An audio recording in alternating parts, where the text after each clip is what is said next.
Welcome to Boring Pastimes, where we wander through the quieter corners of history. In this long journey, you'll hear the forgotten details of medieval royalty, the daily routines, the heavy rituals, the hidden burdens of power. Together, we'll trace the strange rhythms of courtly life, from the cradle to the throne, in stories that unfold slowly, calmly, and with care. Settle in, let your thoughts drift, and allow the steady pace of the past to carry you toward rest. Story 1. The Royal Bedchamber. Sleeping. Habits of medieval kings and queens. When you imagine the sleeping arrangements of a medieval king or queen, you may picture an ornate four-poster bed draped in heavy velvet, standing in a grand chamber of stone walls hung with tapestries. Yet the reality of medieval royal sleep was at once more mundane and more peculiar. Beds were not simply furniture. They were symbols of authority, tools of diplomacy, and deeply connected to daily routines that governed the rhythm of life in castles and palaces. The royal bedchamber was often the most private, yet paradoxically public space in a castle. For a medieval monarch, privacy, in the modern sense, was almost non-existent. The king or queen rarely slept alone, and the rituals surrounding bedtime reveal much about the structure of power and society. Let us begin with the bed itself. In the early Middle Ages, beds for royalty were not standardized pieces of furniture. They were often portable, dismantled, and carried from place to place as the court moved between residences. A king's bed was an extension of his body, and where it went, his authority followed. These beds could be assembled in great halls, chambers, or even tents when on campaign. A monarch's bed was sometimes more important than the throne, for it represented not just rest, but the intimate seat of sovereignty. By the 13th and 14th centuries, royal beds had become increasingly elaborate. Frames were carved of oak or walnut, heavy and ornate, though still designed for mobility. Curtains surrounded the bed on all sides, not merely for decoration, but as insulation against the drafty cold of stone rooms. Tapestries draped behind the bed, not to add splendor, but to block wind seeping through cracks in the wall. Feather mattresses, down pillows, and linen sheets separated monarchs from the discomforts of rougher bedding. But these luxuries did not guarantee comfort by modern standards. You might imagine a king sprawling across such a bed in solitude. In truth, beds were rarely places of solitude. Royal couples, of course, often shared their bed, but so too did attendants, children, and favored courtiers at times. Bedchambers were busy spaces, serving as centers of both rest and political activity. The ritual of going to bed for a monarch was a carefully choreographed event. Servants would prepare the chamber, warm the bed with heated stones or pans, and draw curtains. Sometimes prayers were said aloud. The act of lying down to sleep was observed by attendants, for it was seen as part of the cycle of royal ritual. The notion of a king sleeping entirely alone would have seemed strange. Even at night, the monarch was rarely free from the gaze of servants. Royal bedchambers were heavily staffed with grooms of the chamber, ladies-in-waiting, and guards close by. For kings, the valet de chambre, or equivalent title, referred to attendants whose role was to help with clothing, bedding, and even nighttime necessities. In many cases, these attendants slept in adjoining rooms or on pallets nearby, ready to serve at any hour. The royal bed was also a political tool. Diplomats and noble visitors might be granted the honor of entering the bedchamber and even witnessing the king or queen in bed. For the act of waking or sleeping was imbued with ritual. To be permitted into this space meant trust and favor. To be excluded could signal disgrace. Thus, the bed was not only a place of rest, but a stage upon which political relationships were enacted. Another detail worth noting is the curious rhythm of medieval sleep itself. Studies of sleep patterns in pre-industrial societies suggest that people often practiced what is called segmented sleep. Rather than sleeping for one continuous block, nights were divided into a first sleep and a second sleep, with a period of wakefulness in between. This pattern seems to have been common in Europe, and it likely applied to royalty as well. After the first sleep, one might pray, reflect, or even conduct business in the quiet hours before returning to bed. For kings and queens, this break in the night could serve as a time for private counsel, devotion, or more intimate activities. As you imagine the royal bedchamber, consider also its sensory world. The air was heavy with the smoke of torches or candles, mixed with the scent of rushes spread on the floor.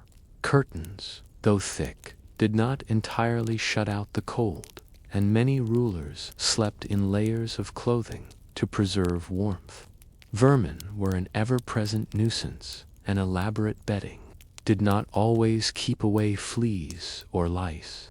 Despite all the grandeur, the nightly experience of sleep was not always restful, and yet, within this ritual of sleep lay something profoundly symbolic. The bed represented continuity. Each night, as the monarch lay down, attendants observed and cared, ensuring that the body of the king or queen was preserved, comforted, and safeguarded. To rise in the morning was not merely waking it, was a renewal of power, a rebirth of sovereignty for the day ahead. But this raises a curious question. If even the act of sleep for a monarch was public and politicized, what did privacy truly mean for medieval royalty? And could a king or queen ever escape the watchful eyes of their court, even in dreams? If the bed itself was a symbol of kingship, then the rituals surrounding bedtime and waking were the performance of that symbolism.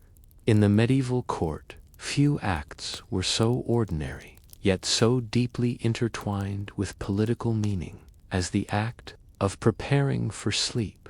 The medieval monarch lived a life under constant observation, and the routines of the bedchamber reveal how little space was left for privacy. For a king or queen, the moment of lying down at night was not the end of the day's ceremony, it was an extension of it. The ceremony of bedtime by the late Middle Ages, particularly in France and England, the ritual of putting the king to bed had become formalized.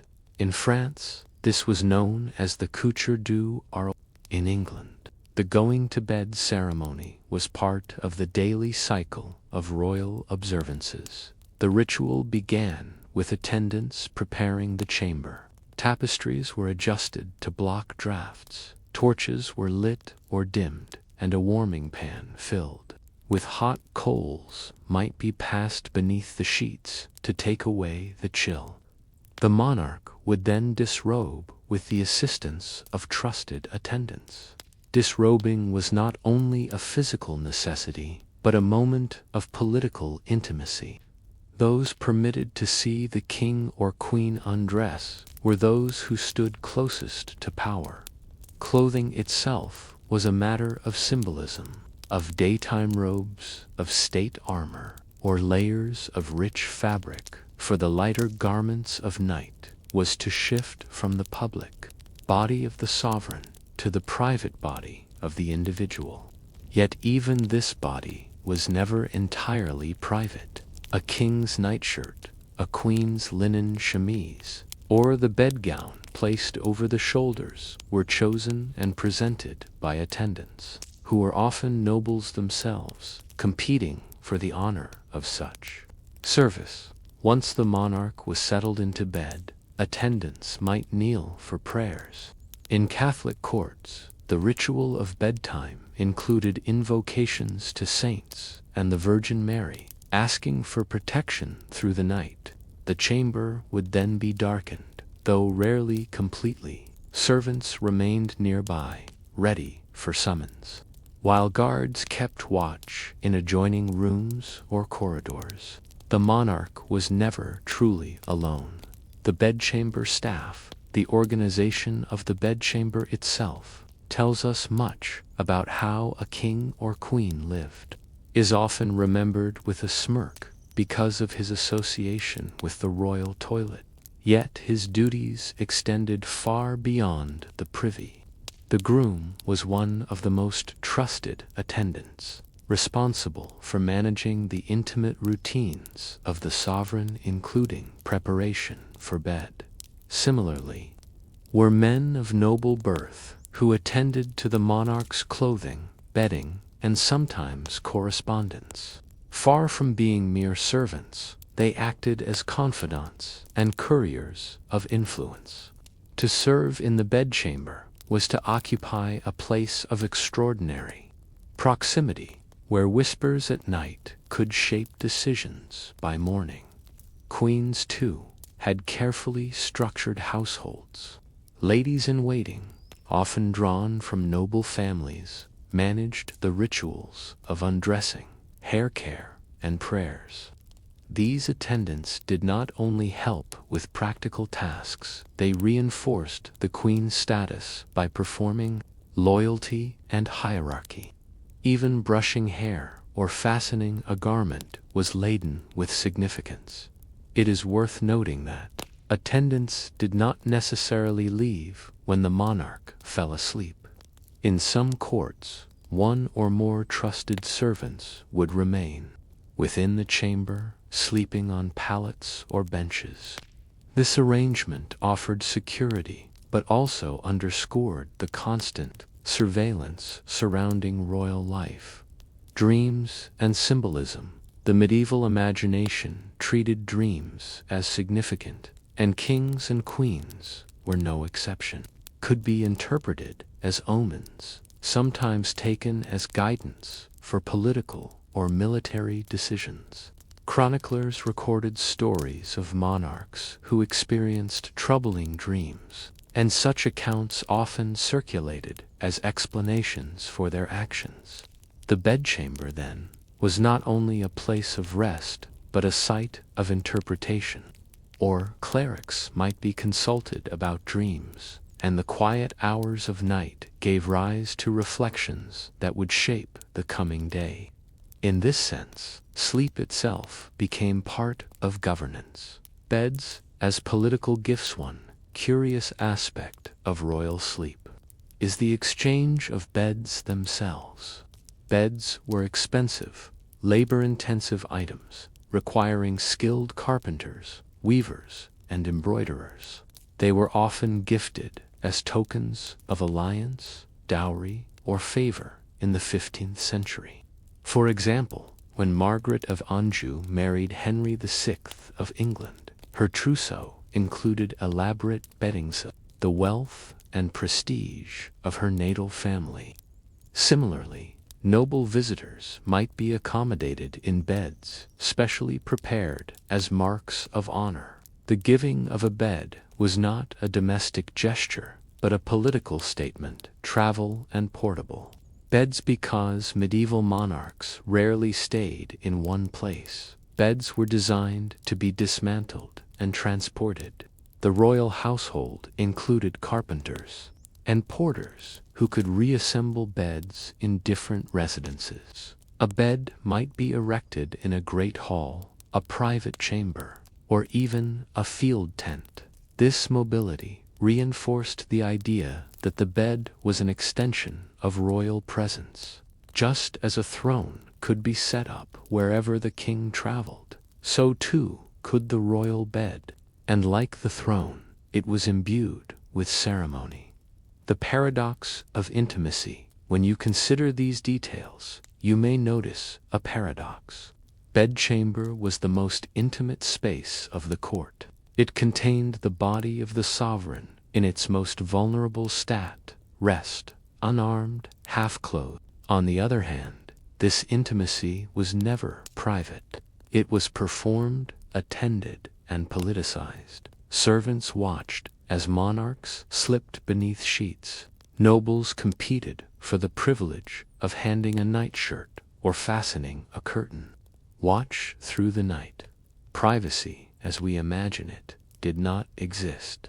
Instead, intimacy itself was transformed into ceremony. And yet, we might ask if every act of sleep was subject to ritual and observation. Where did a king or queen find solitude?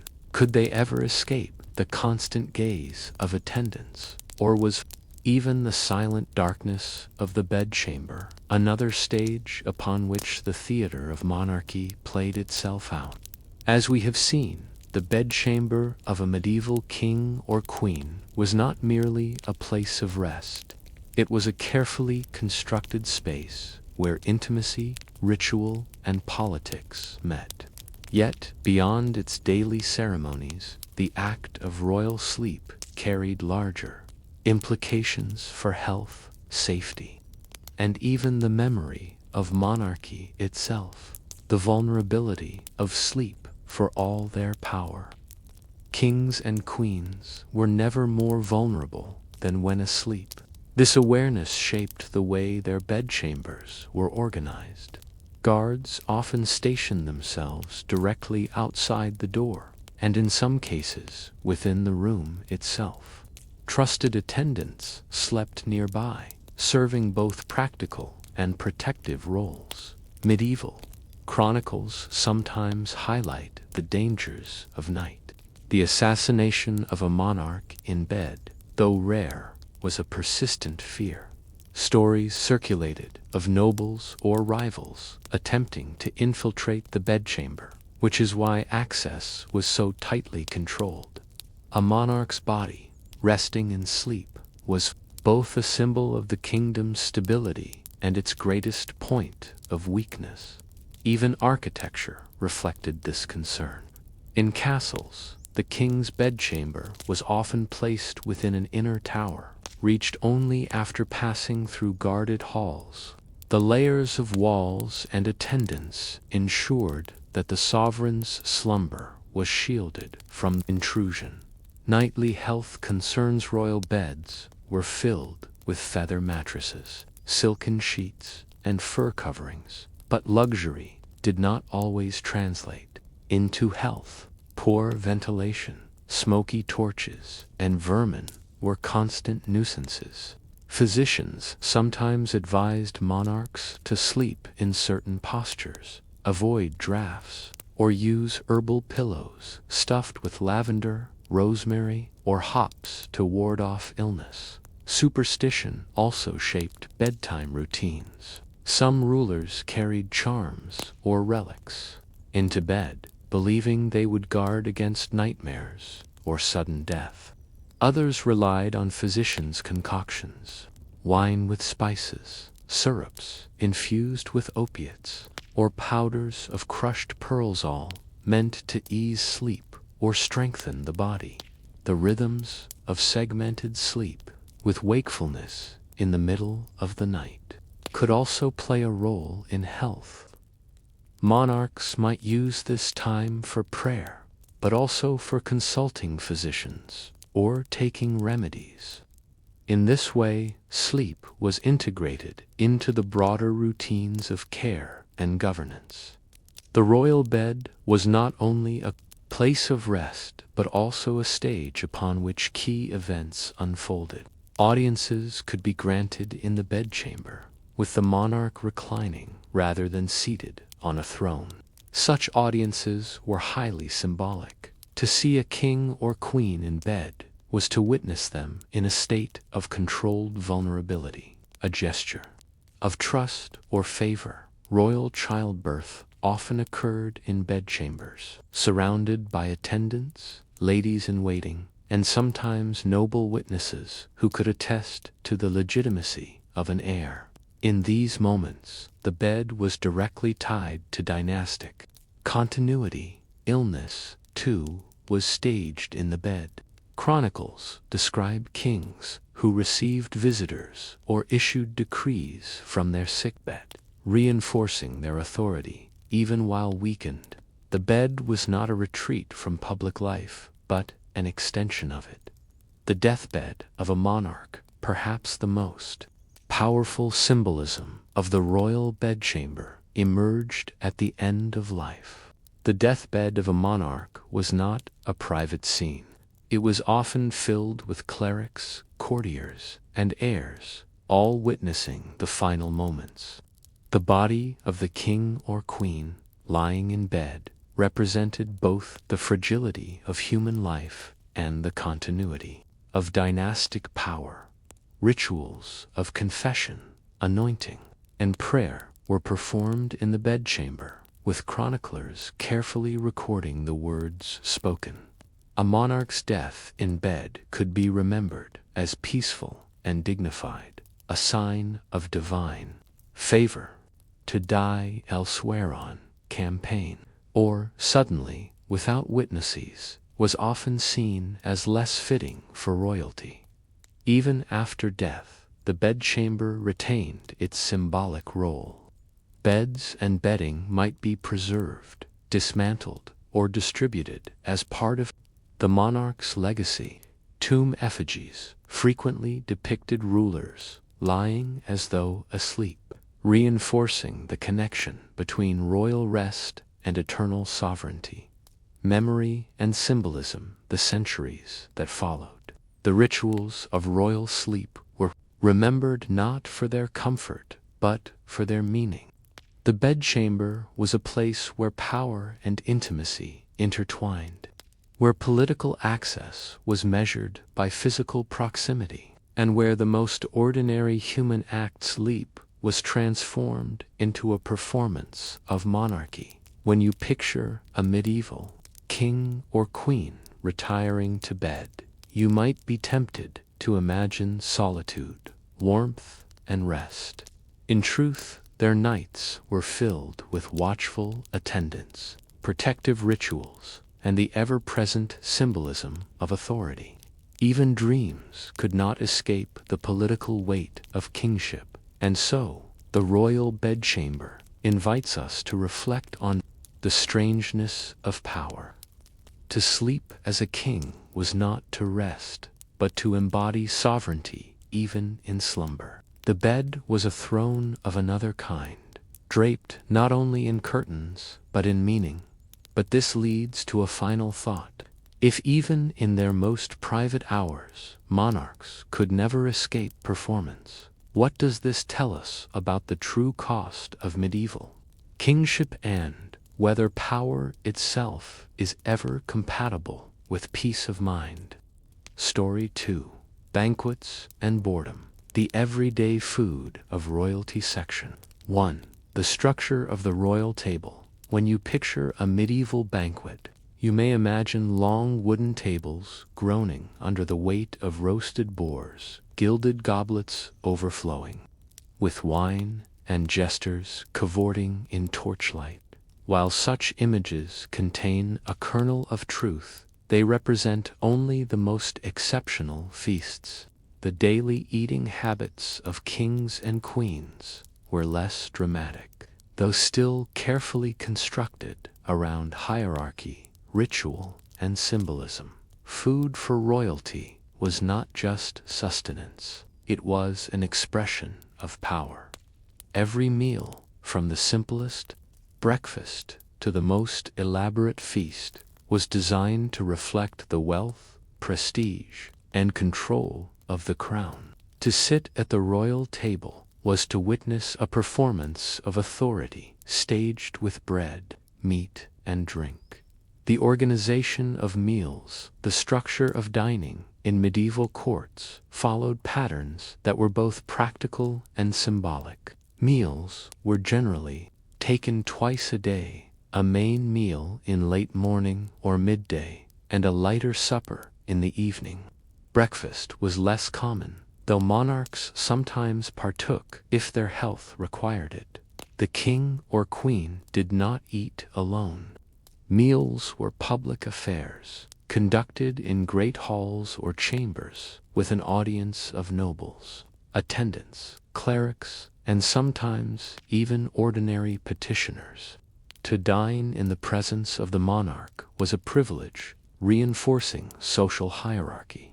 The seating arrangement made this hierarchy visible. The king and queen sat at the high table, often on a raised dais, while others were placed according to rank and favor. The ritual of dining began with washing hands. Servants carried basins of scented water, and guests washed under the gaze of attendants. This was not merely a matter of hygiene. It was a symbol of purification before entering into the act of shared dining.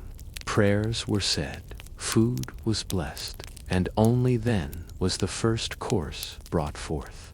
Bread as the foundation at the heart of every meal was bread. More than a food, bread served as both staple and utensil. The finest white bread, known as manchet or wastel, was reserved for the monarch and high-ranking guests. Courtiers of lesser rank received darker, coarser bread. In the absence of modern plates, thick slabs of bread, known as trenchers, often served as edible dishes. Meat or stew was piled upon the trencher, which absorbed juices and sauces.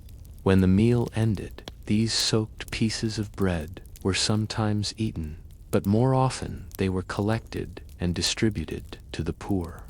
Thus, even leftovers reinforced the image of royal generosity. Meat and fish, the centerpiece of royal meals, was meat, though its consumption was shaped by both availability and religious practice. Beef, pork, venison, and mutton were common, along with poultry such as chickens, geese, and peacocks. Hunting provided much of the game, and royal forests were protected as sources of venison for the king's table. Yet medieval diets were deeply influenced by the church calendar. On fast days, which included Fridays, Saturdays, and many feast days, meat was forbidden.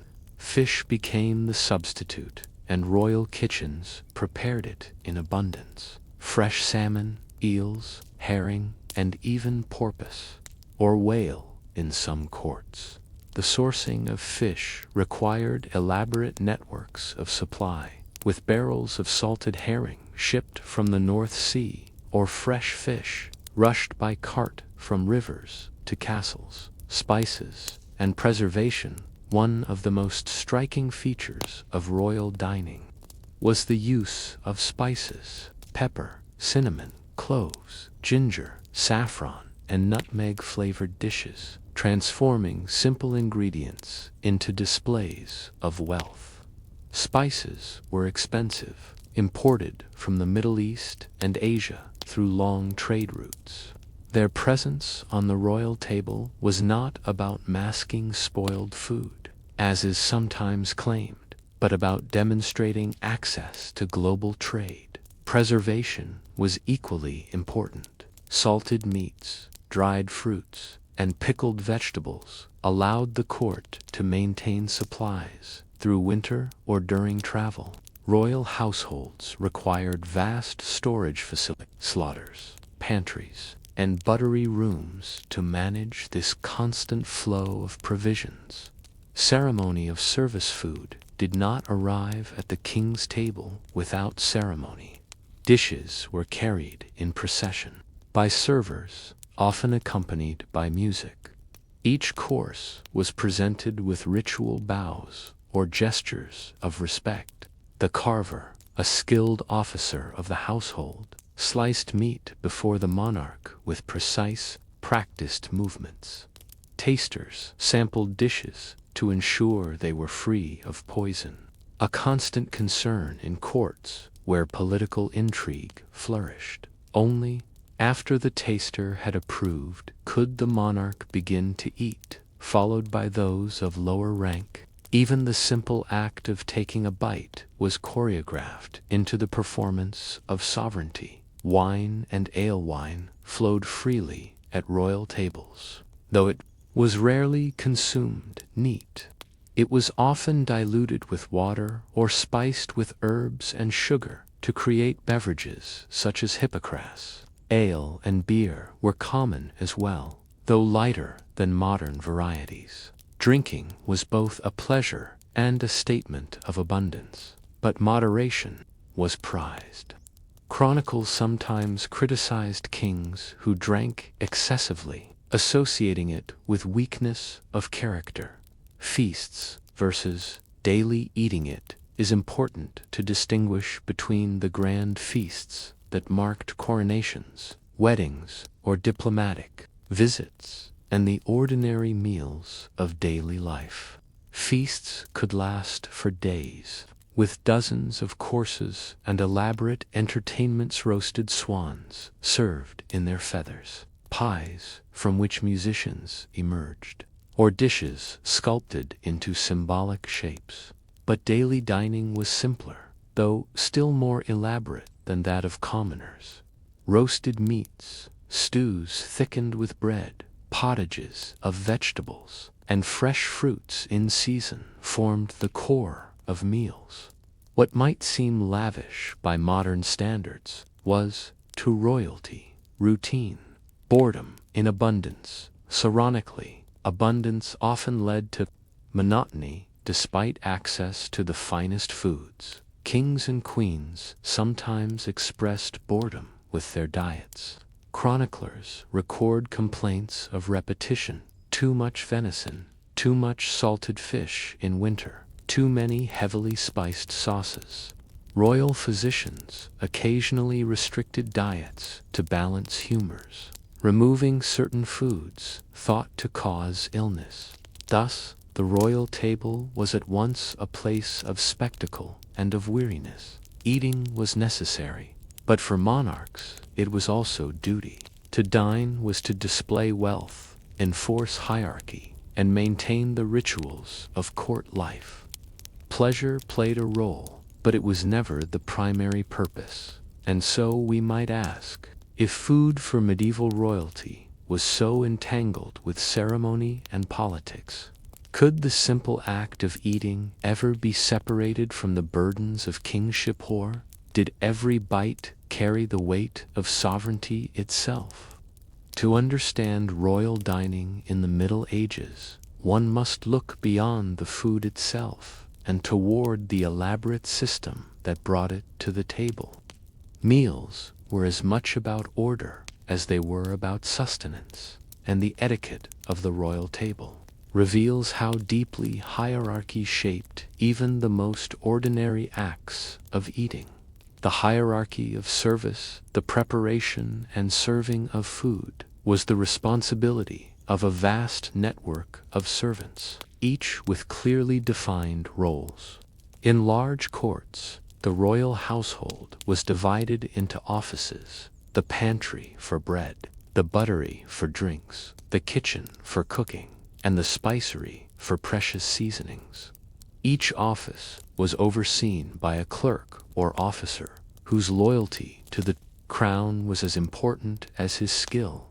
At the top of the hierarchy of dining stood the steward, responsible for overseeing meals as both logistical operations and political performances. Beneath him were marshals who organized seating, carvers who sliced meat, and cupbearers who poured drinks. These positions were not mere servile roles. They were marks of favor, often filled by men of noble birth. To hand a king his cup of wine was an honor that could elevate one's standing at court. Ritualized etiquette, the table itself was a map of rank. The monarch sat at the head, sometimes on a raised platform, while nobles were arranged according to proximity in blood, title, or favor. To sit near the king or queen was to share in their authority. To be placed further away was to accept one's lower status. Rules of etiquette reinforced this hierarchy. Diners of lesser rank waited until the monarch began to eat before touching their food. Servants poured water over guests' hands before and after meals, reminding all present of the ritual purity of dining. Silence, at least during certain moments, was expected. Eating was not a private act, but a collective ceremony, watched by courtiers and, at times, chroniclers. Even gestures were significant.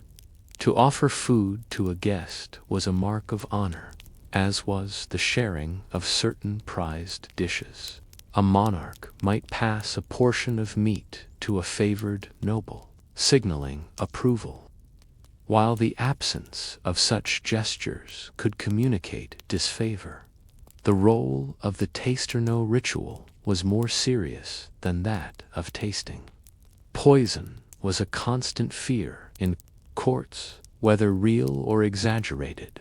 Before food or drink reached the royal lips, it passed through the hands of trusted tasters. These men were responsible for sampling dishes in full view of the monarch. Their willingness to taste was both a demonstration of loyalty and a safeguard against treachery. The presence of tasters also slowed the pace of meals. Food could not be consumed until it had been approved, reinforcing the sense of ceremony that defined royal dining. In a way, the taster's act was a silent performance of devotion, risking his health for the sovereign's safety. Kitchens and cooks behind the scenes, royal kitchens operated on an immense scale. In great castles such as Windsor or the Tower of London, kitchens were separate complexes of rooms with multiple hearths, ovens, and storage areas. Dozens, sometimes hundreds, of cooks and assistants worked to prepare meals for the court. The scale of production was staggering. Surviving records from the English royal household list daily consumption of hundreds of loaves of bread, barrels of ale, and large quantities of meat. A single feast might require entire herds of livestock, thousands of eggs, and pounds of imported spices. Coordinating such provisions demanded not only skill, but also careful accounting. Cooks themselves held respected positions. While their work was rarely glamorous, their expertise in preparing and presenting dishes was crucial to maintaining the prestige of the royal table. Some recipes, such as elaborate meat pies or spiced sauces, required specialized knowledge passed down within kitchen staff. Diplomacy at the table meals were not only domestic affairs, they were instruments of diplomacy. When foreign ambassadors visited, they were often invited to dine with the monarch. The abundance and refinement of the food was a deliberate statement of wealth and generosity. At such banquets, particular attention was paid to symbolic dishes. A roasted peacock, its feathers reattached for display, might signify majesty. A gilded pie could represent prosperity. Even the order of courses conveyed meaning, with delicate dishes of fish or fruit reserved for high-ranking guests. The presence of foreign dignitaries also heightened the role of etiquette. Every gesture, from who was seated closest to the monarch to who received shared portions, was scrutinized as a measure of alliance or slight. A misplaced seat could spark insult. A generous portion could seal friendship. Entertainment during meals. Food was often accompanied by entertainment.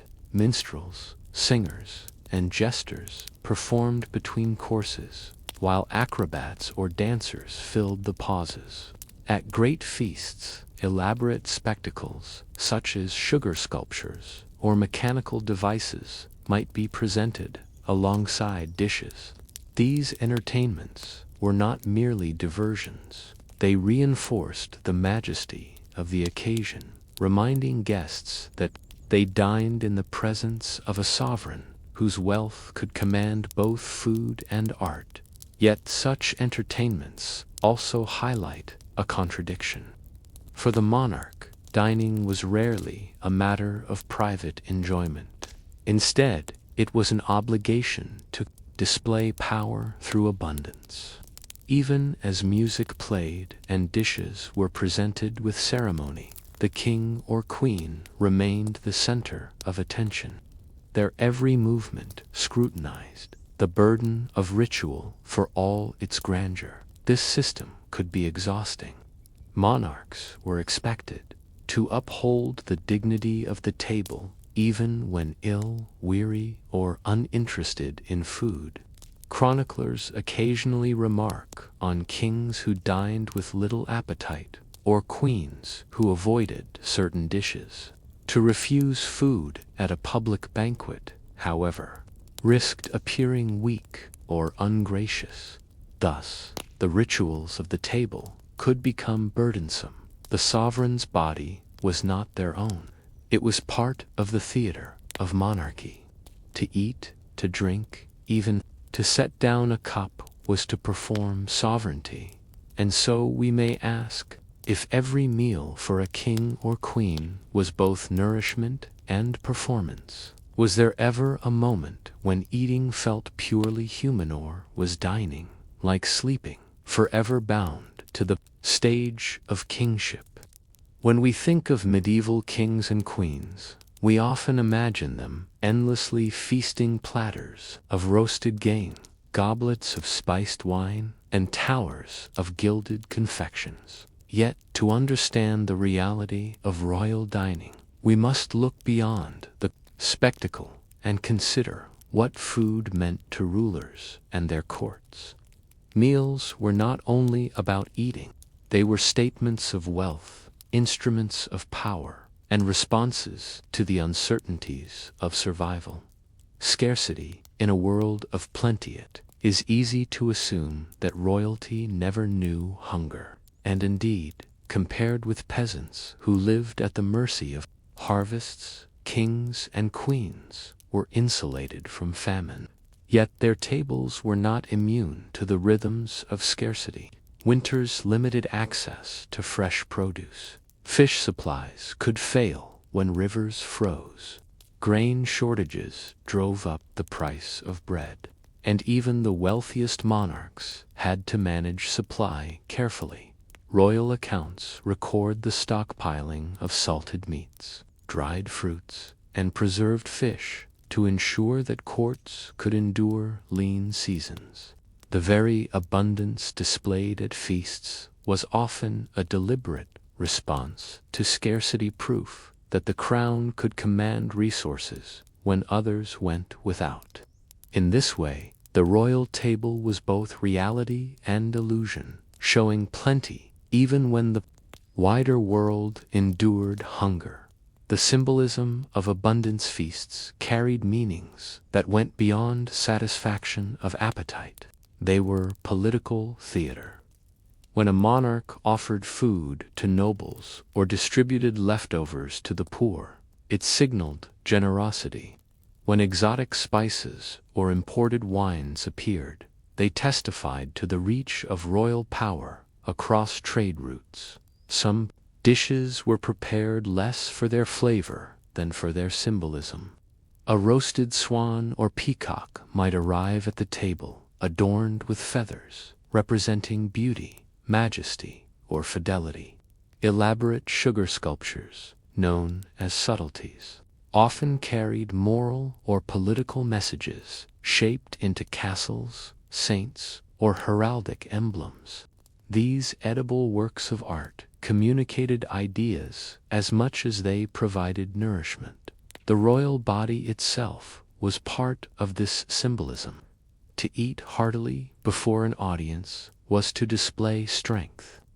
To sip delicately at spiced wine was to demonstrate refinement. Every bite reinforced the image of the monarch as both human and more than human. An ordinary eater elevated by extraordinary ceremony, food, and identity. The diets of monarchs also reflected their identities. Kings and queens, born abroad, often brought culinary traditions with them. Eleanor of Provence, queen to Henry III of England, introduced tastes from southern France, including almond-based sauces and Mediterranean herbs. Catherine of Aragon, queen to Henry VIII, brought Spanish flavors to the English court in this way. The royal table became a site of cultural blending. Marriages, alliances, and wars introduced new ingredients and styles of cooking. What appeared on the king's plate was never just food, it was a map of connections, alliances, and influences stretching across Europe and beyond. The court versus the commoner. The contrast between royal dining and the diet of ordinary people was stark. While peasants subsisted largely on coarse bread, pottage, and occasional scraps of meat, royalty dined on refined breads, abundant meats, and imported luxuries. This contrast was not accidental. It reinforced the difference between ruler and subject, reminding all who attended the royal table of the vast gap in resources. Yet even monarchs could not entirely escape the staples of common life. Bread remained the foundation of every meal. Ale was consumed alongside wine. Vegetables, though less celebrated in chronicles, appeared in pottages and stews. In this sense, royal dining was both extraordinary and familiar, a mirror of society. Magnified by wealth, the politics of leftovers. One overlooked aspect of royal meals was what happened when they ended. The redistribution of food was a political act. Leftover bread and meat were collected for the poor, reinforcing the monarch's role as provider. Courtiers might receive portions as tokens of favor.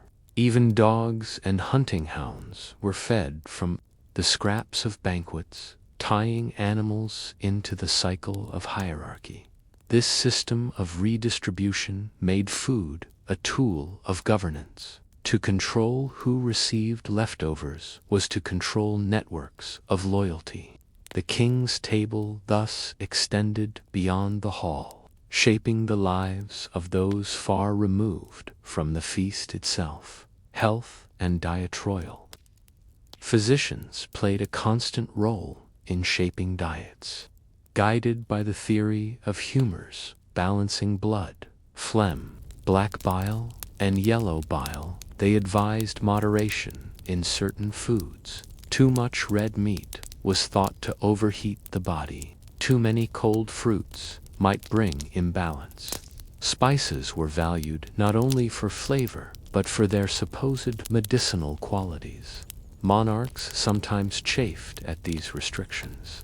Records suggest that kings who ignored dietary advice risked criticism, while those who followed it were praised for prudence. Once again, the royal body was not fully private, it was a public concern, subject to commentary and control. The legacy of royal meals, the memory of royal dining, lingers in chronicles, recipes, and even architecture. Great halls still stand in castles across Europe, their size and structure designed for communal meals. Manuscripts preserve recipes for spiced sauces, almond pastes, and elaborate pastries once served to kings and queens. In these traces, we see how meals were not fleeting events, but lasting expressions of culture. The bread broken, the wine poured, the meat-carved doll were part of a system that connected food with authority. Reflection. When you imagine the medieval royal table, it is tempting to think of indulgence and pleasure. Yet in truth, meals were duties as much as delights. To eat was to govern. To serve food was to enact loyalty. To watch the king or queen dine was to witness power in action. And so, the royal table reminds us of a curious truth. Even in moments of apparent ease, monarchs were never free from the weight of sovereignty. Every meal was performance, every bite a statement, every feast a stage. But this leads us to a larger question. If kings and queens could not eat without turning food into politics, what did it mean for their humanity? Was there ever a space where a monarch could eat simply for themselves? War was every crumb forever bound to the crown. Story 3. The Privy Chamber, Toilets, Cleanliness, and Court Etiquette. When you imagine a medieval throne, you may picture a gilded chair raised on a dais, framed by tapestries and watched over by courtiers. Yet there was another kind of throne. In the lives of kings and queens, the toilet, however undignified it may seem, the management of bodily functions, was a crucial aspect of royal life. It shaped architecture, influenced etiquette, and demanded the service of trusted attendants. The architecture of royal toilets, castles, and palaces were not built for comfort as we know it today. Their stone walls, drafty halls, and winding staircases were designed for defense, not convenience. Toilets, often called garderobes, were built into the thickness of castle walls. These were small chambers with a wooden seat placed over a vertical shaft leading down to a pit, a moat, or simply open air. In some cases, the shaft emptied directly into running water, a surprisingly efficient arrangement by medieval standards. In other places, waste collected at the base of the wall and had to be cleared by servants. Archaeological remains of garderobes reveal not only waste, but also fragments of clothing and objects, dropped accidentally, reminders that even kings could fumble while tending to nature's call for larger gatherings. Castles sometimes contained rows of latrines designed to serve dozens at once. Yet for the monarch, privacy was always paramount. Special privy chambers were reserved for royal use, distinguished by their proximity to bedchambers and their relative seclusion. The role of the groom of the stool, perhaps the most remarkable detail of royal hygiene, was the existence of an official known as the groom of the stool. This courtier, often of noble birth, attended directly to the king's most private needs. At its simplest, the role involved providing and managing a chamber pot, ensuring cleanliness, and sometimes assisting physically. Yet the position was far more than servitude.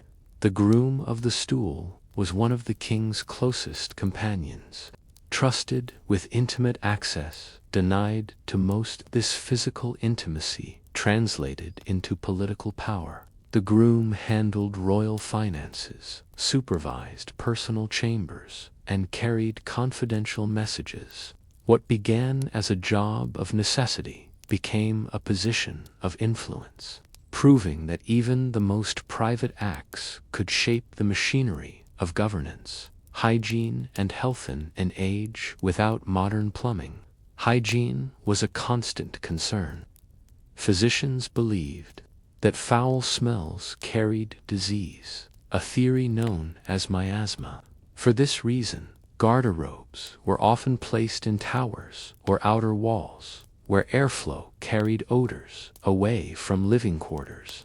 Herbs and flowers were scattered in privy chambers to mask unpleasant smells. Kings and queens took precautions to protect their health. Linen undergarments were prized for their cleanliness, absorbing sweat and waste. Baths were recommended by physicians, though their frequency varied. Some monarchs bathed regularly, while others avoided immersion out of fear that open pores invited illness. Instead, washing hands and face with scented water became a daily ritual. Toilets on the move royalty was rarely stationary. Courts traveled, frequently between palaces, castles, and hunting lodges. This mobility required portable solutions to bodily needs. Chamber pots, made of metal or ceramic, were carried along and emptied discreetly by attendants. Records even describe richly decorated chamber pots, some crafted with silver or enamel, reminding us that luxury extended even to the humblest of objects.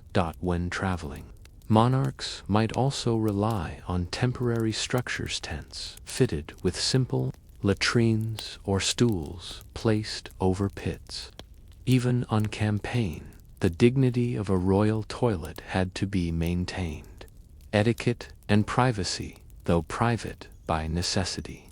The act of using a toilet was not entirely shielded from the public world. Courtiers and attendants were often nearby, ready to provide assistance. Privacy was relative, and silence about such matters was enforced by etiquette rather than true seclusion. The presence of attendants during intimate moments reminds us that medieval concepts of privacy were very different from ours. What mattered was not solitude but propriety, so long as decorum was observed. Even the most personal acts could unfold within a framework of ritual. Evidence in records chroniclers rarely dwelled on toilets, but hints appear in records and anecdotes. A story from the reign of Edward II mentions the king nearly falling from a garderobe shaft, an incident that became the subject of ridicule. Archaeologists at castles like Dover and the Tower of London have uncovered garderobes and waste pits filled with layers of refuse that provide a surprisingly detailed picture of medieval diets. Seeds, bones, and shells all testify to what passed through royal stomachs before entering the garderobe. Reflection in these details, we see that toilets were not a trivial matter. They required architecture, attendance, and rituals. They shaped proximity, hierarchy, and even politics. What seems mundane to us was central to the lived experience of kings and queens. And yet, one question lingers. If even the toilet could not escape the reach of ceremony and politics, was there any space in a monarch's life truly untouched by the demands of royalty?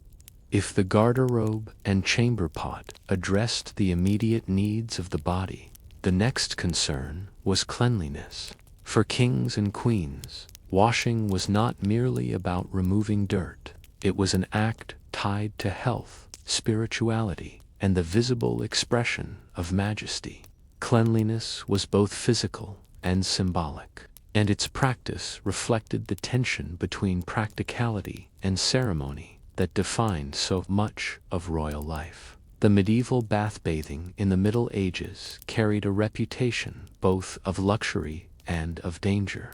Physicians recommended warm baths for their restorative properties, soothing the body and balancing the humors. Yet they also warned that soaking for too long could open the pores, allowing illness to enter. This tension shaped royal bathing habits, where indulgence in water was often tempered by caution. Royal baths could be elaborate affairs. Records describe large wooden tubs, sometimes lined with linen, filled with heated water and scented with herbs such as rosemary, lavender, or chamomile. Attendants poured additional hot water from jugs to maintain warmth. Screens or draperies might be set up for privacy, though the monarch was rarely alone. Trusted servants or even physicians oversaw the process, turning what seems a personal act into a carefully managed ritual. Some monarchs bathed frequently. Richard II of England is said to have enjoyed daily bathing, unusual for the period. Others, wary of the perceived dangers, limited themselves to occasional immersion, preferring instead to wash specific parts of the body. Washing hands and face-if full baths were infrequent. Hand washing was constant. Before and after meals, bowls of water were brought to the royal table. Courtiers poured water over the king's or queen's hands, catching the runoff in basins. This ritual carried multiple meanings. It refreshed the monarch, prevented the spread of visible dirt, and demonstrated refinement before an audience. Face washing, too, was a daily habit. Scented waters made from rose, sage, or violet were common. Towels of fine linen, carefully laundered, were used to dry the skin.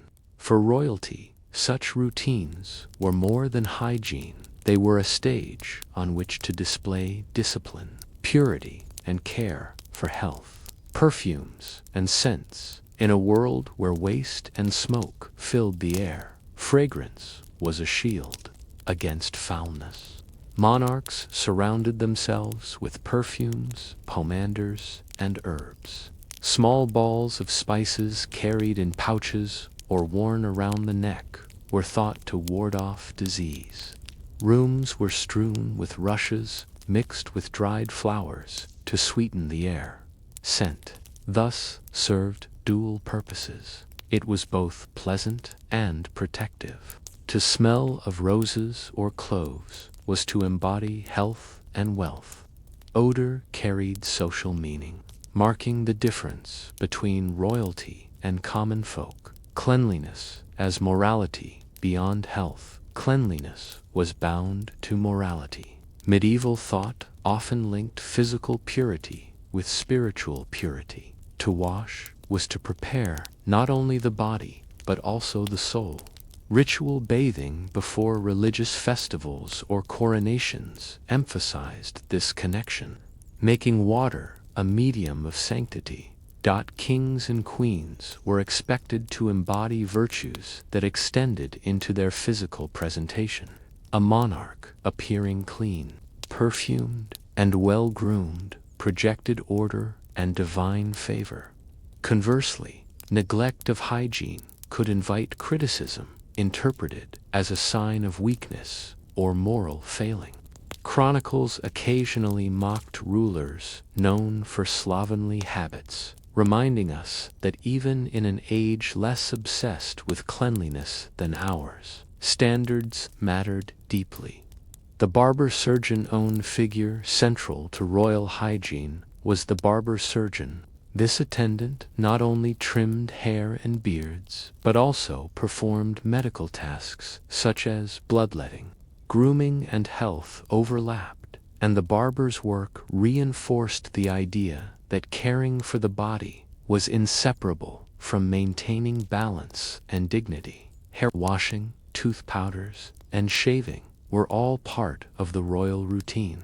Records mention tooth powders made of crushed herbs, salt, or even charcoal, though their effectiveness was limited. Still, the act of tending to one's teeth, hair, and nails reflected refinement in a world where many had little chance to do so.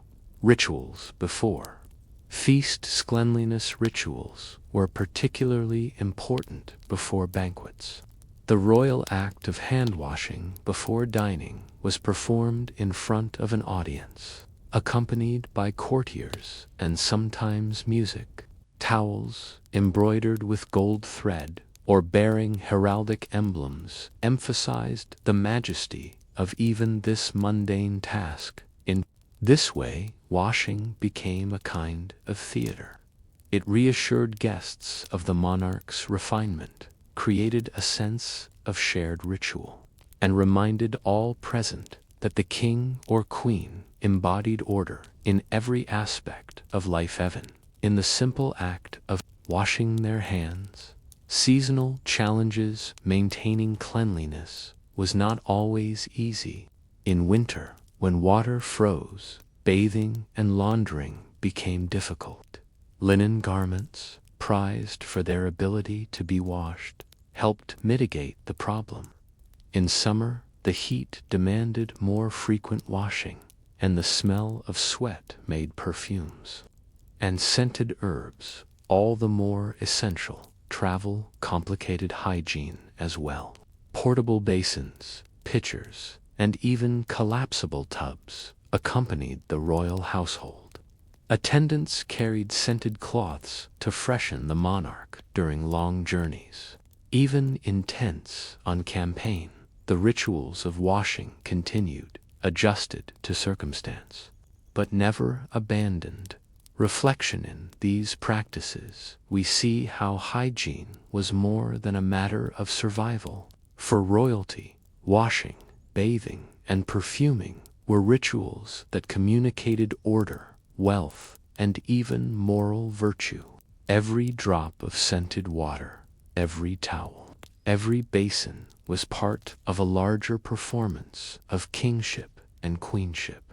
Yet one question remains. If cleanliness was both practical and symbolic, did monarchs ever feel weighed down by the constant need to embody purity? Could a king or queen truly wash simply for comfort? Or was every gesture of hygiene another demand of the crown? By now, you can see how toilets, bathing, and hygiene were never mere personal matters for medieval royalty. They were woven into the rhythms of ceremony and the expectations of the court. But just as important as what monarchs did in terms of cleanliness was how those acts were managed, concealed, and ritualized within systems of etiquette. In the spaces of the Privy Chamber and the bathhouse, the boundary between the body and the crown was constantly negotiated. The Privy Chamber as a stage in the later Middle Ages. The term Privy Chamber began to refer not only to a physical room, but also to a group of attendants who had access to the king or queen's most personal moments. These attendants formed an inner circle, privy not only to the monarch's bodily needs, but also to their moods, confidences, and secrets. Access to the Privy Chamber was a sign of supreme trust. Few courtiers were admitted, and those who were gained influence simply by being present. This intimacy gave rise to jealousy and intrigue. To be near the monarch when they woke, dressed, or washed was to wield quiet power. Thus, etiquette surrounding these acts was not simply about propriety, was about politics. Rules of silence. One of the most striking aspects of royal hygiene was the insistence on silence. Attendants were sworn to discretion, bound by loyalty not to speak of what they witnessed, to comment on the monarch's body, habits, or even the smallest accident would have been a grave breach of etiquette. This silence extended beyond the Privy Chamber. Chroniclers, though willing to mock kings for gluttony or extravagance, rarely described toilet habits in detail. The very absence of such descriptions underscores how carefully these matters were veiled in official record. Royal dignity demanded that the realities of the body be concealed, even when everyone knew they existed. Dining etiquette and cleanliness extended into the rituals of eating. Courtiers were expected to wash their hands before approaching the royal table, just as the monarch did. To reach for food without clean hands was considered offensive. Napkins, bread trenchers, and even knives had to be handled in prescribed ways. The monarch's behavior set the standard. If the king wiped his fingers with perfumed cloths, courtiers imitated him. If the queen washed her hands with rosewater, her ladies followed suit. Cleanliness was thus not only about personal hygiene, but about modeling order for the entire court. Bodily taboos, despite all the ritualization of washing and grooming. Certain bodily functions remained taboo. Passing gas, belching, or sneezing in the monarch's presence could be disastrous for one's reputation. Manuals of courtesy, written in the late Middle Ages, instructed courtiers on how to control their bodies, not to scratch too obviously, not to spit on the floor, and certainly not to draw attention to unpleasant odors. These instructions reveal just how closely bodily control was linked to social standing. To master one's body was to prove refinement. To fail was to fall into shame.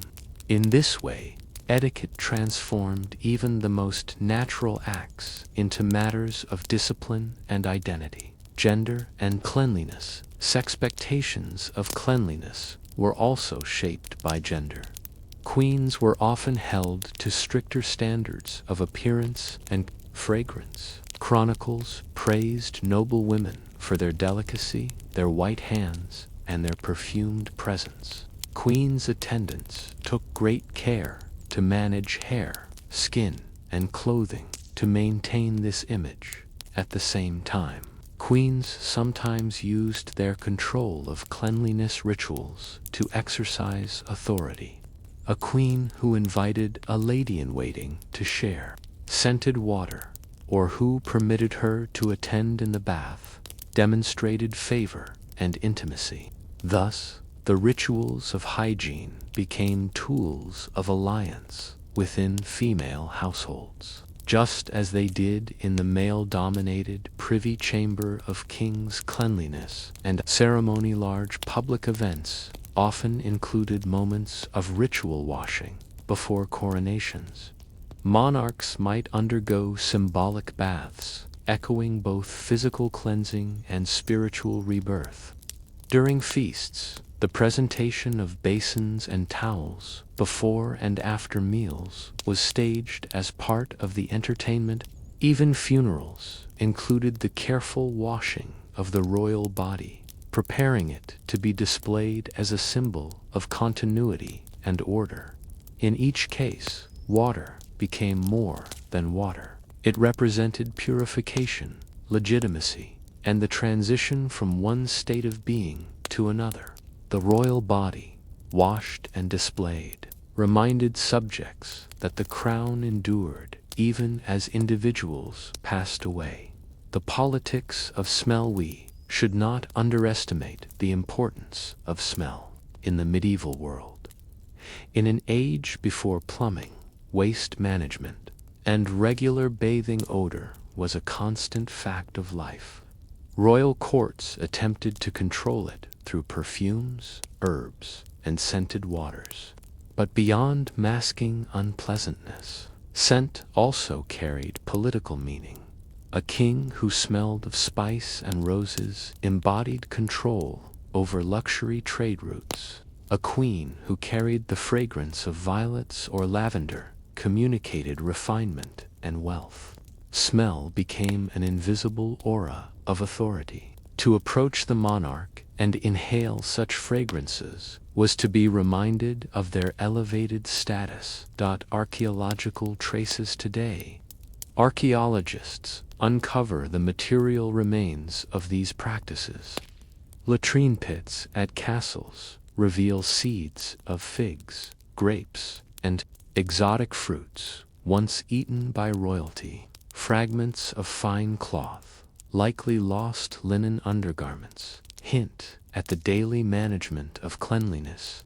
Traces of herbs in waste pits suggest attempts to These fragments may seem humble, yet they provide rare glimpses into the hidden world of royal hygiene where etiquette met necessity. Reflection in the end.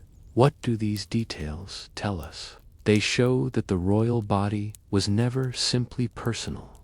It was watched, managed, and symbolized. Cleanliness became a way of demonstrating control over the self, over the court, and even over nature itself.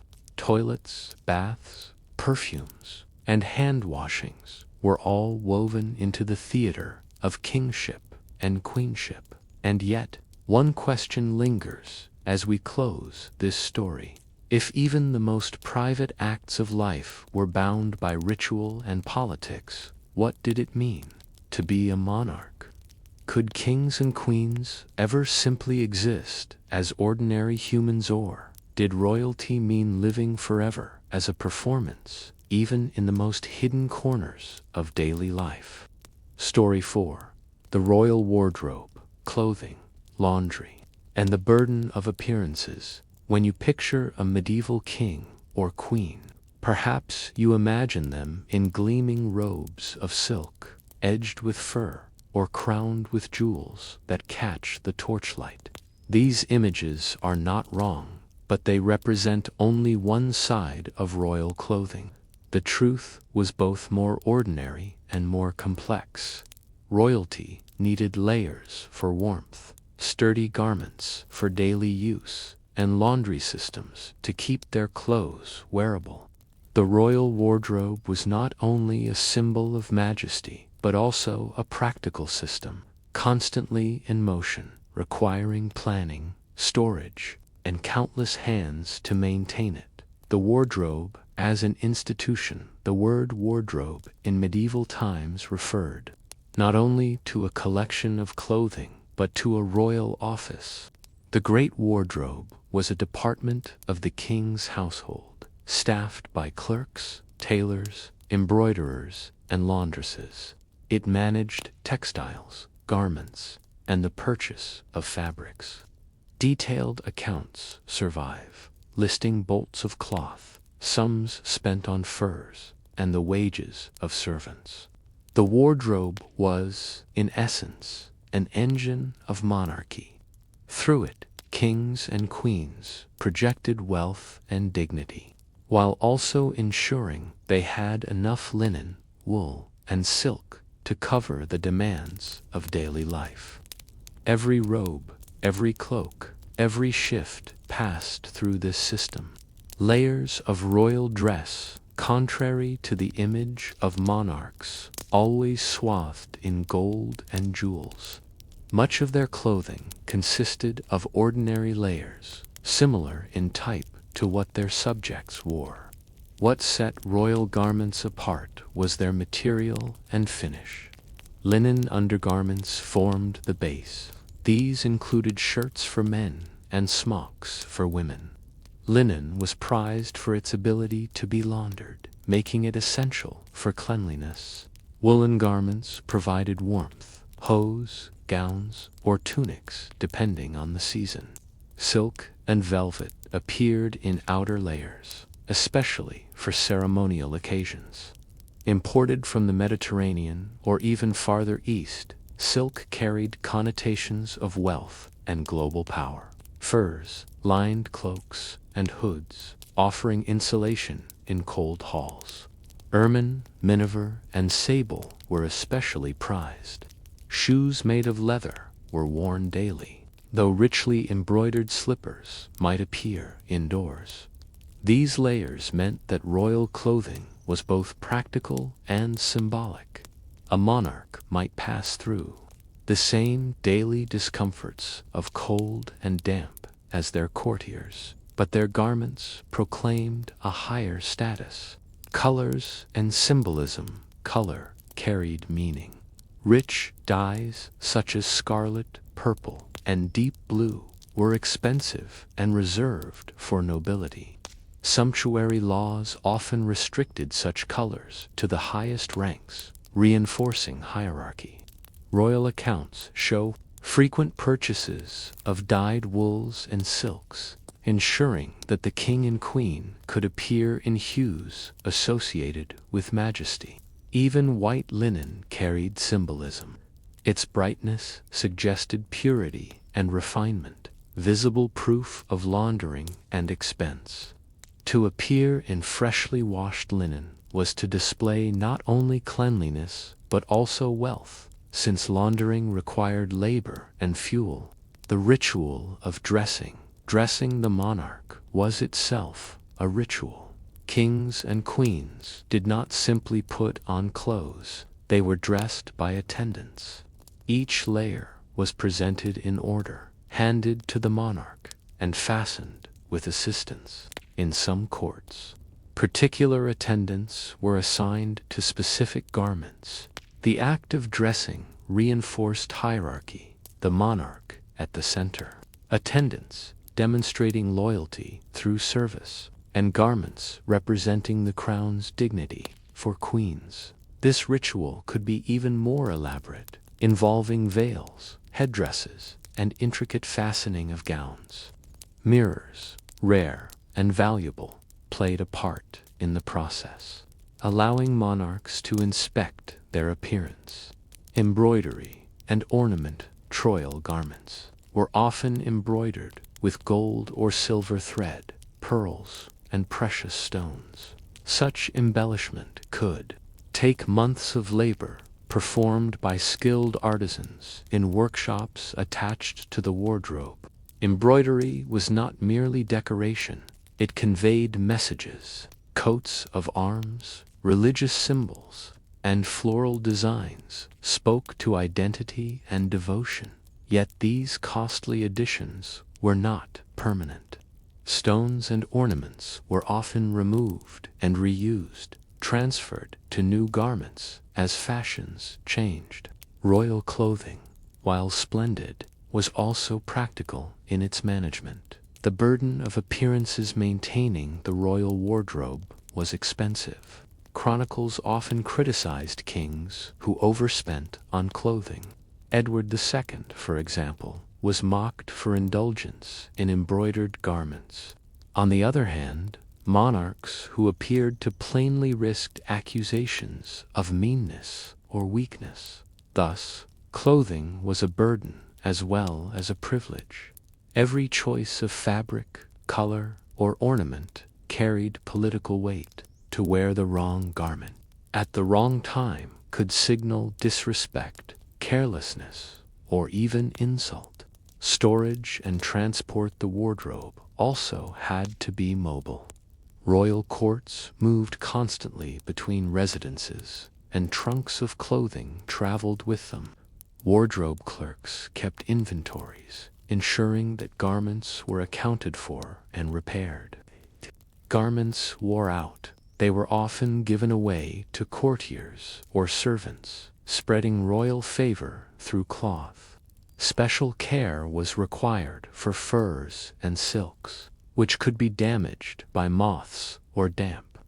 Herbs were sometimes placed among folded garments to preserve them. In these details, we see how much labor went into preserving appearances that the monarch might display for only a few hours at a feast or ceremony. Reflection. The clothing of kings and queens was more than personal attire. It was a systematic institution involving hundreds of workers, complex storage, and constant travel. Every layer carried meaning, from the whiteness of linen to the richness of scarlet, from the plainness of wool to the shimmer of silk. And yet, this raises a question. If every garment was charged with symbolism and expectation, did monarchs ever long for simplicity? Could a king or queen ever dress for warmth or comfort alone? Or was every cloak and tunic forever entangled in the duties of representation? When you think of a royal feast or procession, you might imagine gleaming fabrics, spotless white linen, and rich furs. But behind this splendor lay an army of workers, whose labor ensured that these garments were fit to be seen. Kings and queens were never alone in their wardrobes. Their cleanliness and appearance depended on laundresses, seamstresses, tailors, and clerks.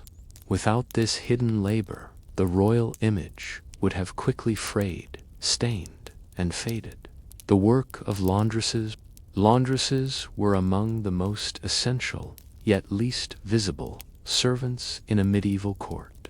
They handled the monarch's undergarments, bed linens, and sometimes even outer garments when stains or smells became too noticeable. Laundry was not simple. Linen required soaking, scrubbing, and beating with wooden paddles. Ash, lye, or urine was often used as a cleaning agent. The garments were then rinsed, stretched, and dried in the sun or near fires. Finally, they might be smoothed with heated stones or polished with glass to achieve a neat finish. The volume of laundry was immense. Monarchs changed their linen regularly, sometimes daily, as fresh white linen was both a comfort and a visible sign of refinement. To maintain this supply, laundresses labored constantly, often in makeshift washhouses near rivers or wells. Odors and hygiene. One of the challenges was odor. Castles and palaces lacked modern plumbing, and daily life produced dirt and smells. Clothing absorbed smoke from hearth fires, sweat from the body, and grease from meals. Washing linen helped, but wool and silk were harder to clean. Instead of full washing, outer garments were brushed, beaten, or aired to freshen them. Herbs, such as lavender or rosemary, were sometimes tucked into folds to mask unpleasant scents. The whiteness of linen served as proof of hygiene, even if the body itself was not frequently washed. To appear in clean linen was to demonstrate health, wealth, and good order, all maintained by those unseen hands in the laundry. Repairs and mending royal garments were valuable and rarely discarded at the first sign of wear. Seamstresses and tailors repaired tears, patched holes, and replaced worn linings. Embroideries were carefully restitched, and pearls or jewels might be sewn back into place if they loosened. Shoes, too, required constant attention. Leather soles wore thin quickly on stone floors, and cobblers in the royal household mended or replaced them. Gloves, belts, and hats also needed upkeep, particularly when embroidered or trimmed with delicate furs. These repairs were recorded in wardrobe accounts. Payments to tailors or embroiderers survive in the records, showing that even kings wore clothing that had been patched and altered. The image of perfection rested on quiet, constant mending. The recycling of garments. One of the most revealing aspects of royal clothing is how often it was recycled. Fabrics were expensive, and garments might be taken apart and remade into new styles. Sleeves could be replaced, hems shortened, or linings changed. Jewel-studded decorations were moved from one robe to another when clothing was finally worn. For royal use, it was not discarded, but passed down. Courtiers, clerks, or even servants might receive cast-off garments as gifts. To wear clothing once owned by the king or queen was an honor, even if it showed signs of age. In this way, royal clothing continued to serve, extending its symbolic value beyond the monarch's body. Seasonal challenges. Maintaining the wardrobe also meant adapting it to the seasons. In winter, furs had to be cleaned and stored carefully to prevent moth damage. In summer, lighter garments required more frequent laundering due to sweat and dust. Seasonal shifts also demanded constant transport of clothing between residences, with trunks packed and unpacked by servants who knew which items were needed at each stop. These logistical challenges highlight how clothing was not a fixed possession, but a moving system, always adjusted to the climate, the court's schedule, and the monarch's needs. The burden on servants for the laundresses, seamstresses, and tailors. This labor was heavy and often undervalued. Washing required hours of bending, lifting, and beating wet cloth. Repairs demanded fine eyesight and steady hands in dimly lit chambers. Transporting trunks of garments across muddy roads or into drafty castles was exhausting. Yet these servants seldom appear in chronicles. They are preserved only in account rolls or the rare complaint about missing garments. Their work was invisible, but without it, the royal wardrobe would have failed. A glimpse through accounts, the survival of wardrobe accounts, allows us to glimpse this hidden system. In one set of English records from the 14th century, we see payments for soap, wages for laundresses, and purchases of new needles and thread. Another record notes the expense of drying racks and tubs for washing. These details, though dry, remind us that the majesty of kings and queens rested on practical supplies, tubs, soap, and clothespins, as much as on silks and jewels. Reflection behind. The shimmering robes of state stood the laundress at her tub, the seamstress with her needle, the tailor adjusting seams, and the clerk noting expenses. The royal wardrobe was not merely clothing, but a system of hidden labor, invisible at the feast, but indispensable to the image of monarchy. And yet, this raises another question. Did these workers, bent over garments that would never adorn their own bodies, ever feel pride in their role? Did they see themselves as guardians of the king's majesty?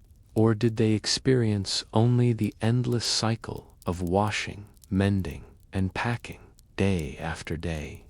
The daily maintenance of royal clothing, washing, repairing, and recycling, kept kings and queens presentable. But the true stage for the royal wardrobe was ceremony. When a monarch processed into a cathedral, received ambassadors, or presided at a feast, every fold of fabric carried meaning. These garments were statements about power, legitimacy, and divine favor. They were carefully chosen, meticulously maintained, and remembered long after the moment passed. Coronation robes, the most significant garments in a monarch's wardrobe, were the robes of coronation. These were no ordinary clothes, but sacred vestments, designed to link earthly power with heavenly sanction, often made of silk or velvet and trimmed with ermine. Coronation robes might be embroidered with gold thread or adorned with symbolic imagery. In England, the coronation included the donning of a cloak known as the tunica, woven with gold, which was then layered beneath the mantle of state. The symbolism was clear. Clothing was not just fabric, but a visible sign of transformation.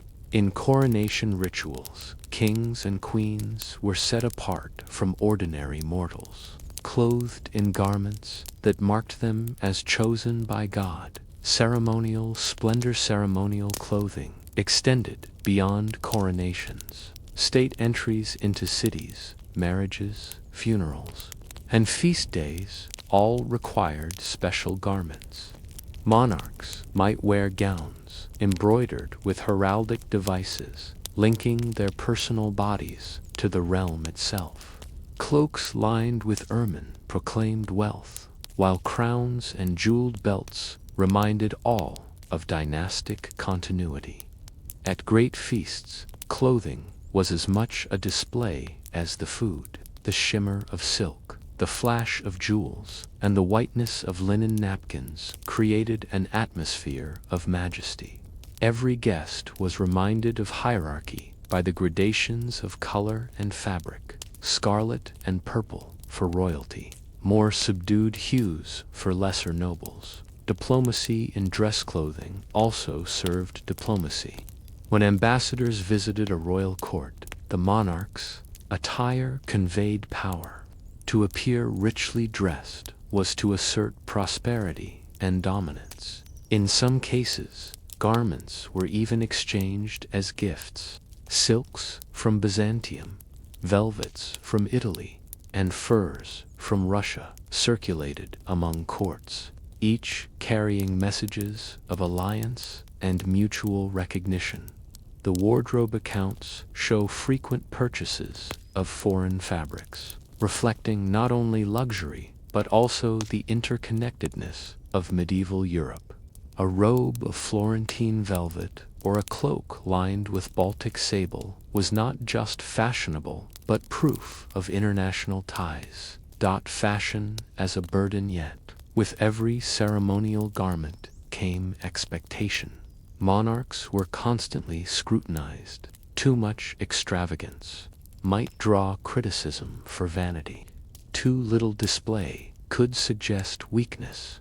Chroniclers noted the color of robes, the cut of gowns, even the fit of shoes.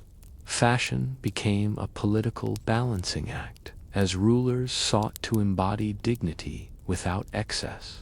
This burden fell especially heavily on queens, whose clothing symbolized both personal virtue and dynastic prestige. A queen's attire at a wedding or feast was judged not only for beauty but also for modesty, fertility, and piety. The afterlife of garments. Some ceremonial garments were preserved, stored in treasuries or cathedrals. Fragments survive today in museums: faded silks, embroidered panels, or remnants of coronation robes. Others were dismantled, their fabrics and jewels reused for new garments. The afterlife of clothing reminds us that even the grandest garments were material objects, subject to wear and decay. Yet their symbolic power often outlasted their physical form. Chronicles remembered the splendor of robes long after the fabric had vanished. Legacy of the royal wardrobe. The medieval royal wardrobe left a lasting legacy. The rituals of dressing, laundering, and ceremonial display shaped later traditions of monarchy.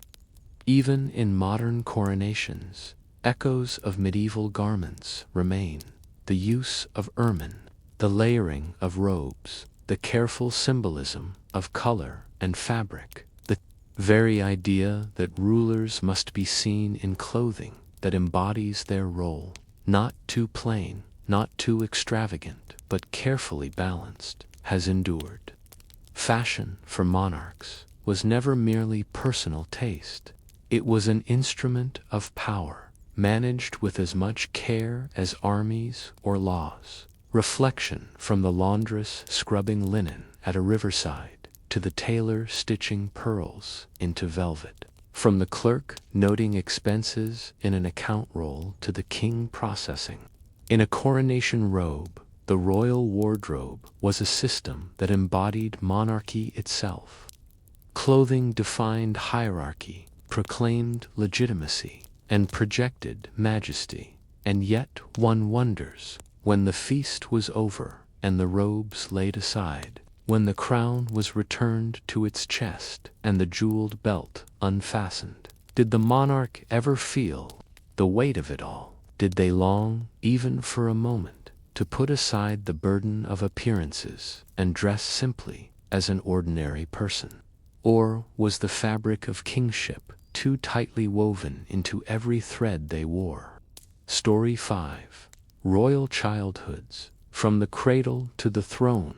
When you think of a medieval king or queen, You may imagine them as adults, seated on a throne, wearing robes of state, or leading armies.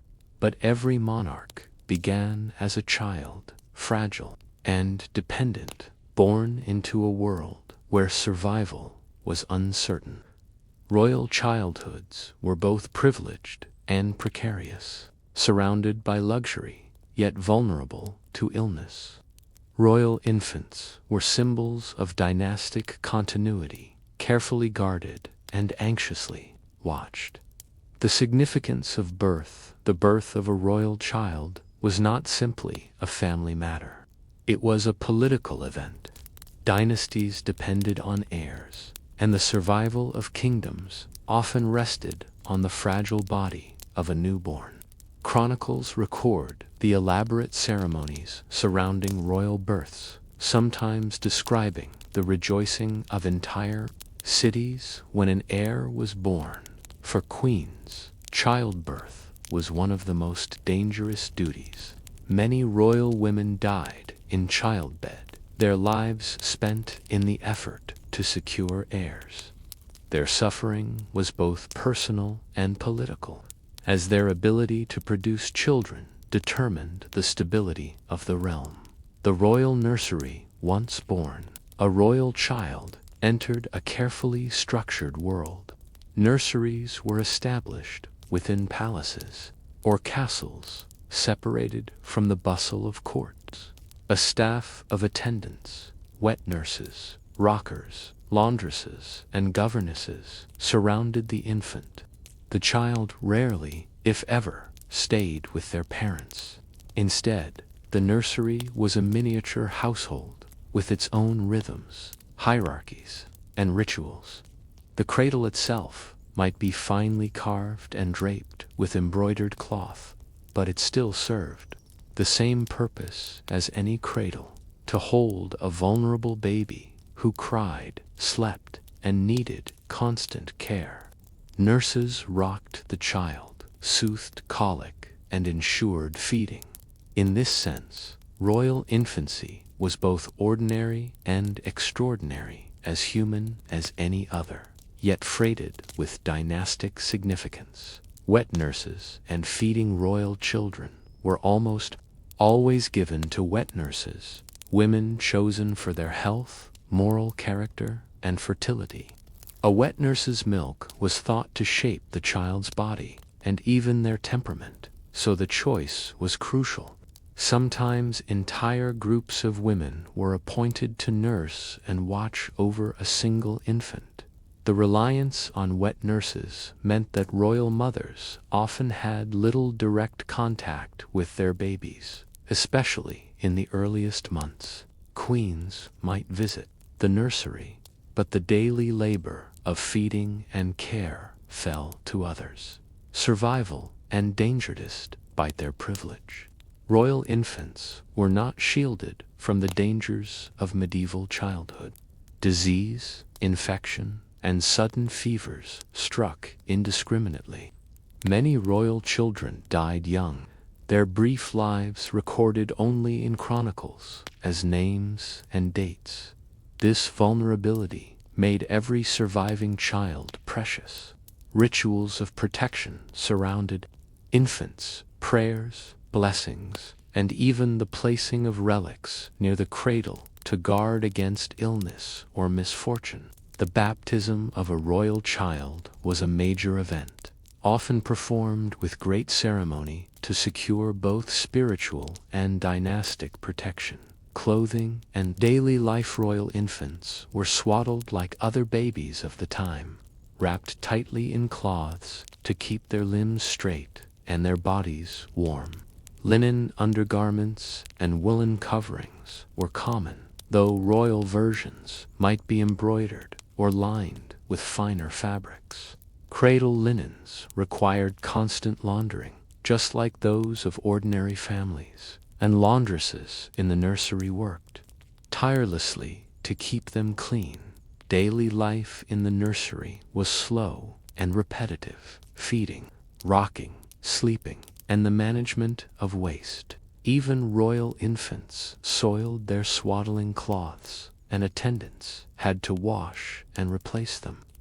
Behind the image of a gilded cradle lay the same practical realities faced by every medieval household: symbolism of the heir. Despite the ordinariness of infancy, royal children were never merely children. From birth, they were symbols of the dynasty. Visitors to the court were shown the infant as proof of continuity. Portraits and chronicles described their health and appearance. Even in the cradle, they carried the weight of expectation. Some infants were promised in marriage almost immediately, their futures determined before they could walk. A child born to a royal house was not only a son or daughter, but also a political tool, destined for alliances, inheritances, and claims. Reflection: the royal nursery was a place of contrasts. Ordinary feeding, washing, and rocking set against it extraordinary expectation and ceremony. Every cry of the infant carried dynastic weight. Every fever was a potential crisis for the realm. And yet, this raises a lingering question behind the political significance. Did royal infants ever feel the warmth of parental affection, or were they always held at a distance by the machinery of dynasty? A royal child's earliest years were marked by fragility, but once they survived infancy, their upbringing became deliberate, purposeful, and heavily supervised. Royal childhoods were never entirely carefree. Even in games and lessons, the shadow of the throne loomed. From the toys in the nursery to the tutors in the schoolroom, every detail of a royal child's daily life served the goal of producing a competent ruler, or, at the very least, a dynastically useful adult. Transition from the nursery around the age of 7. Many royal children left the nursery behind. This was more than a change of rooms. It marked the beginning of their formal training. A household was often established specifically for the child, staffed by tutors, chaplains, and attendants. Parents might remain distant figures, while the child's daily companions were servants and instructors chosen for their loyalty and influence. This separation reinforced the idea that a royal child belonged first to the realm and only second to their family. Even their playtime and friendships were guided by politics, for they were already considered public figures. The curriculum of a prince or princess, the education of a royal child, was broad, practical, and symbolic. Religion came first. Royal children were expected to learn prayers, psalms, and the basics of Latin. Chaplains drilled them in scripture, instilling both personal piety and public devotion. Reading and writing followed, though often with limitations. Many kings learned to read, but not to write, leaving secretaries to manage the labor of penmanship.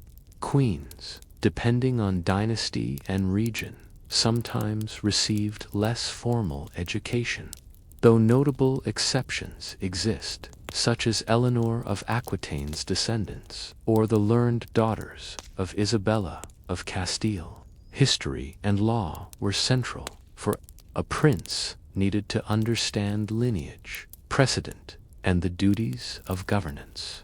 Chronicles of past kings were read aloud as moral instruction.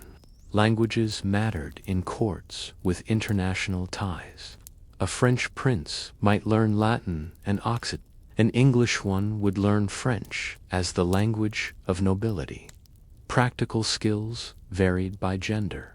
Princes learned hunting, riding, and sometimes the art of war, while princesses were often instructed in household management, embroidery, and diplomacy through correspondence. The curriculum revealed the expectations placed on each child to rule. to marry, to embody virtue, to serve the dynasty. Tutors and companions' tutors held extraordinary influence. A well-chosen instructor could shape a monarch's outlook for life. Some became lifelong advisors, while others faded into obscurity.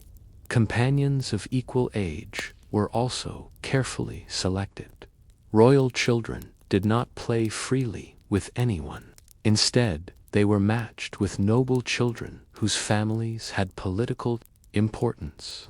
These companions might later become loyal courtiers or dangerous rivals, depending on how bonds developed. Play and games. Despite the weight of expectation, royal children did play. Archaeological finds and records mention dolls, carved animals, toy swords, and small games with dice or stones. Play was not purely frivolous. It often doubled as preparation. Hunting games prepared boys for real hunts, while role-playing at court life reflected the realities they would soon inherit. Outdoor activities like running, wrestling, and climbing were encouraged to build strength, though the risks of injury worried attendants.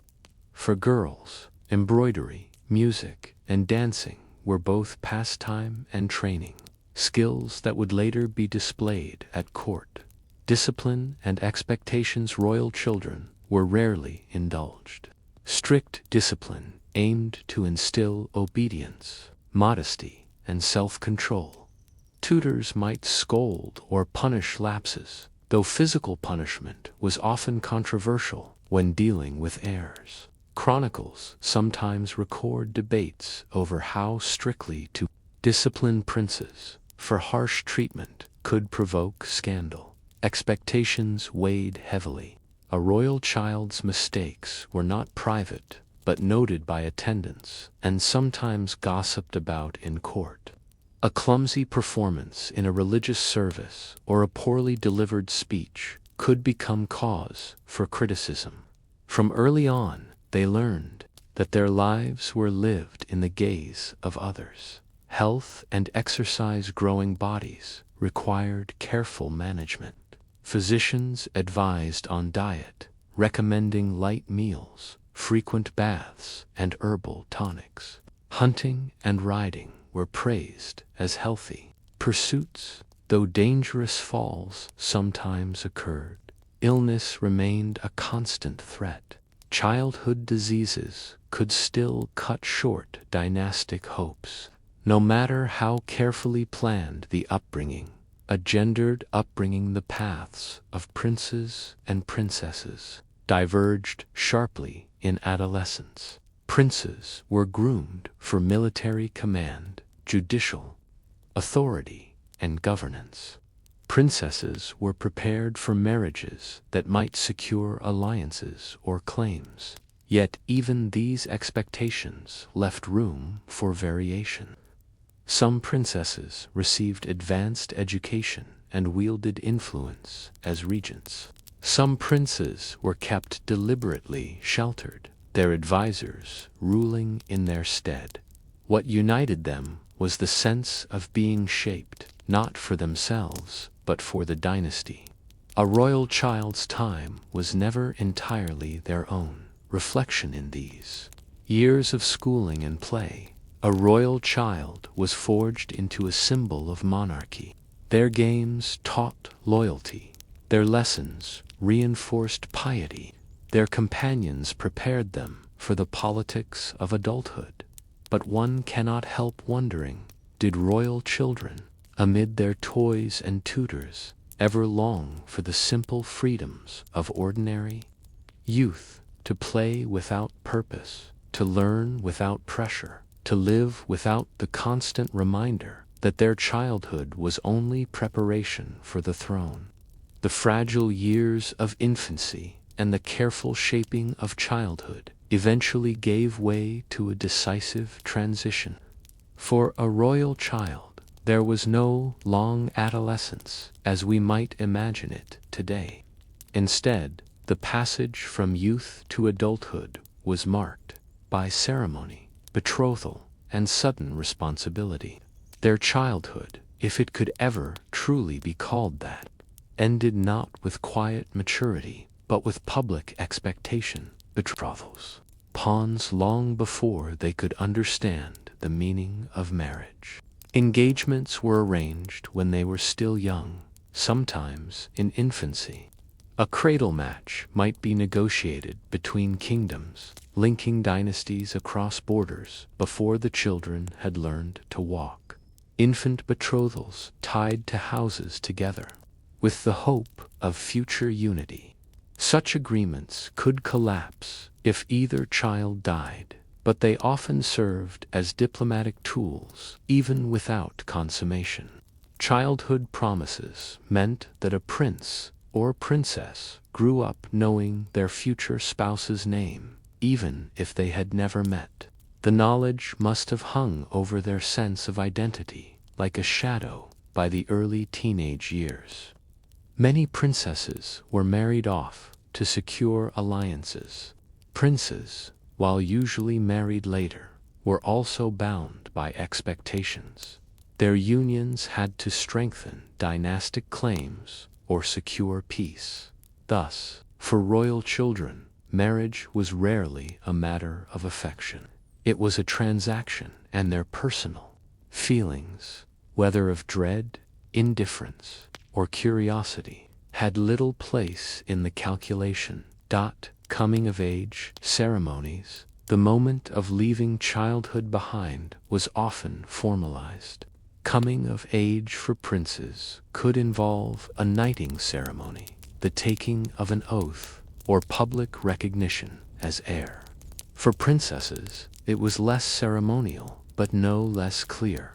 Their readiness for marriage marked the end of their girlhood. For boys, knighthood was both symbolic and practical.